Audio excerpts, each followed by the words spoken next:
Cinema की तारीख का सबसे बड़ा मज़ाहिया अदाकार चार्ली चैपलिन अपना एक वाक़या बयान करता है। बचपन में एक बार मैं अपने वालिद के साथ सर्कस का शो देखने गया। हम लोग सर्कस का टिकट हासिल करने के लिए कतार में खड़े थे। हमसे आगे एक फैमिली थी जिसमें 6 बच्चे और उनके वालिदैन थे। ये लोग देखने में खस्ता हाल थे।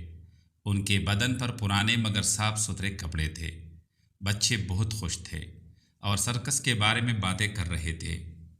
जब उनका नंबर आया तो उनका बाप टिकट काउंटर की तरफ बढ़ा और टिकट के दाम पूछे।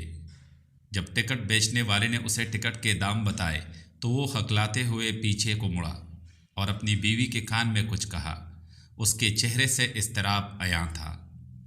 तभी मैंने अपने वालिद को देखा कि उन्होंने अपनी जेब से $20 का नोट निकाला और उसे ज़मीन पर फेंका।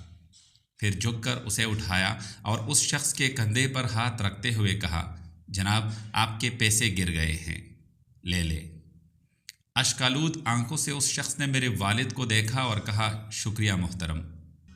जब वो फैमिली अंदर दाखिल हो गई तो मेरे वालिद ने मेरा हाथ पकड़कर कतार से बाहर खींच लिया और हम वापस हो गए, क्योंकि मेरे वालिद के पास वही $20 थे जो उन्होंने उस शख्स को दे दिए। उस दिन से मुझे अपने वालिद पर फ़ख्र है। वो मंज़र मेरी ज़िंदगी का सबसे खूबसूरत शो था, उस शो से भी ज़्यादा जो हम उस दिन सर्कस में नहीं देख सके।